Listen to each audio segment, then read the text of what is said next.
talked about the country not being serious, or our government not being... Society organizations, members of the media, LOP, special thanks to you for this day. This is the day the Lord has made. We have to rejoice and be glad in it. Why do I say this? This day gives us, members of the opposition, the opportunity to answer the Nabanjas of this country. That the opposition has, from the time this country went into multi-party dispensation, been giving alternative policy statements, has been giving alternative policy options to the Ugandans. Many times I feel sad when the Nabanjas and their friends begin deceiving the Ugandans that what policies do they offer? What do they have? What alternatives do they offer?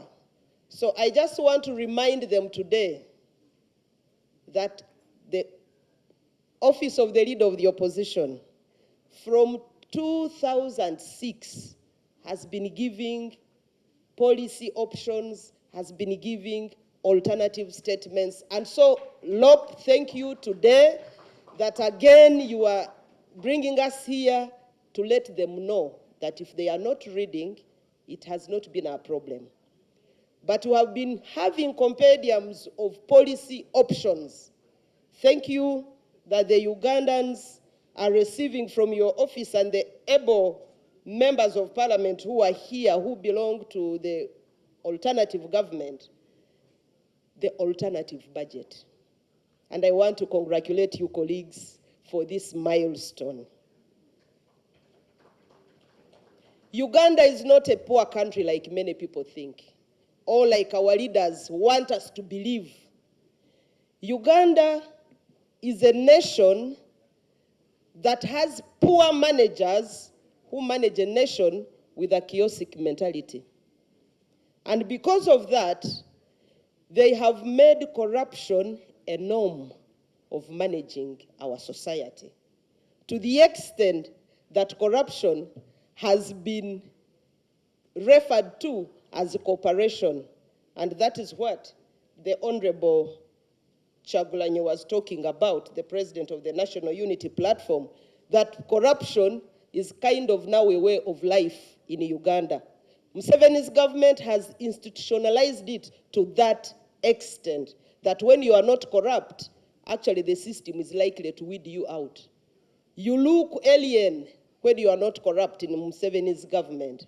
And today, leader of the opposition, with the theme that we are running for this year, we want to tell all Ugandans that together we can fight this corruption and make Uganda a better place for all of us, where people with the taxes that they pay can see services getting closer to them.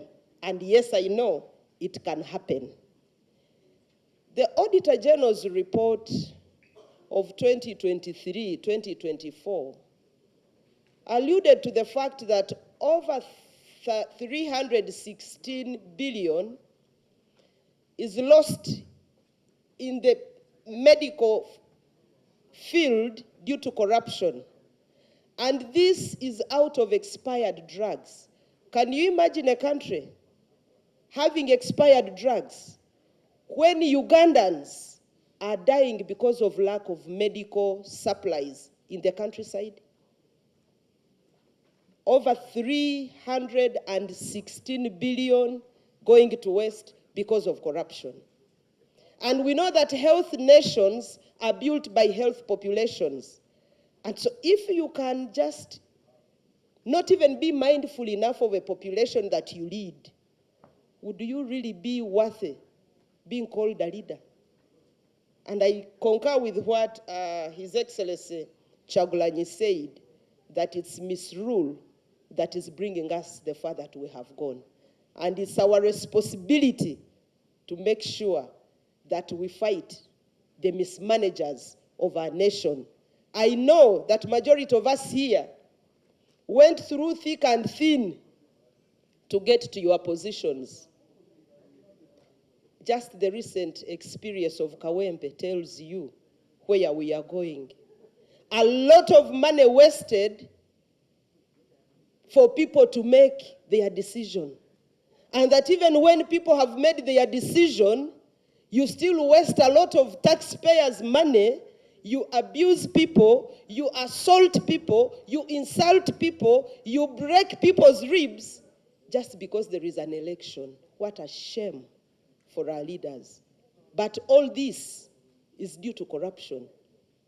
You know the amount of money that was lost in Kawempe. People, instead of talking about the issues that affect the ordinary citizens, they went on abusing members of the opposition. They have no agenda. They have no agenda. If you have an agenda, why don't you give it to the people so that they can vote you? We know that Museveni's agenda is impoverishing the citizenry of Uganda and making sure that we all remain in this poverty, because it is this poverty that he uses to hold us hostage in our own countries.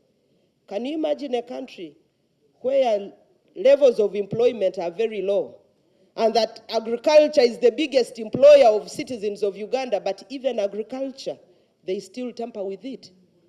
A report from the Ministry of Agriculture indicated that over 445 billion was wasted to corruption out of abuse and misuse of essential inputs in agriculture. And yet I thought that if there is any government that is worth being called a government, would have been so keen on ensuring that they provide water for production, they ensure that people who are involved in the agriculture subsector get the best of what they want. Because this is one of the most employers of our Ugandans, but they still swindle the money from the farmers. What a shame. Leader of opposition, thank you for giving us this opportunity today to let the country know that Uganda is not a poor country, and for Ugandans to understand that corruption has devastating effects on human capital development and social equity of our nation. So the better we fight it before all of us are consumed by this sag of corruption. Ladies and gentlemen, I would not want to take you far because you all know what is happening. Much of the money that is wasted is our money. It's money that you and I pay in form of taxes. When they are wasting it, they don't want to let you know that it's your money. When I was still here as member of parliament, actually towards the end of our term, Uganda gave a contract to a company which was going to do roads in Congo. I kept asking myself, how do we begin doing roads in Congo when our own roads are still very poor? It's like giving food to the neighbors when your own children are sleeping hungry. And I kept asking myself, yes, it could be that we are getting businesses from Congo. Yes, it could be that possibly we are chasing security. But doesn't it also concern us that these roads are some form of insecurity to our own countrymen and women? Some of the roads that were supposed to be worked on, I saw a clip of tourists sleeping in the middle of my road, the one taking me to my home from Chikorongo to Bwera. Tourists are taking photos in the ditches. Ugandan roads are becoming tourist attraction sites because of the way they look. Not that they look well, Not that really everybody is admiring them, but because of the pitfalls that we have. The potholes that we have are making our roads tourist centers. And then you stand here and you say, I'm a leader of a country. I've made your country look great. You've managed us for 40 years. And in 40 years, we still have dilapidated roads. We still have roads that can be used as graves. What a shame. And all this is due to corruption. So having a theme that talks about combating corruption as the only sure way to effective service delivery is a welcome idea. And I would like to equally call upon all of us here, stakeholders, Ugandans, let us make this our issue. Corruption hits all of us. I know that wherever you go, because of corruption, you are now the targets. People begin asking you, honorable, our roads, honorable, our roads. And yet you and I contribute to a central pool where we think that our managers, the managers of this nation, the so-called leaders at the higher level who control taxes, are supposed to answer to some of these concerns. It's being asked why the roads are not made. And yet for you, you have done your duty. Continue shouting, continue making noise, continue bringing these issues out. Someday, we shall overcome. But what I know, just like His Excellency, the President of the National Unity Platform said, the only way of ensuring that these ills are done away with in our society is by changing leadership. Because everything else rests upon leadership. We may speak and speak until we change the leadership of this nation. There is nothing much we can do. The only thing is to work harder and ensure that we change leadership of the nation. We get there and give better service, quality service to the population of Uganda.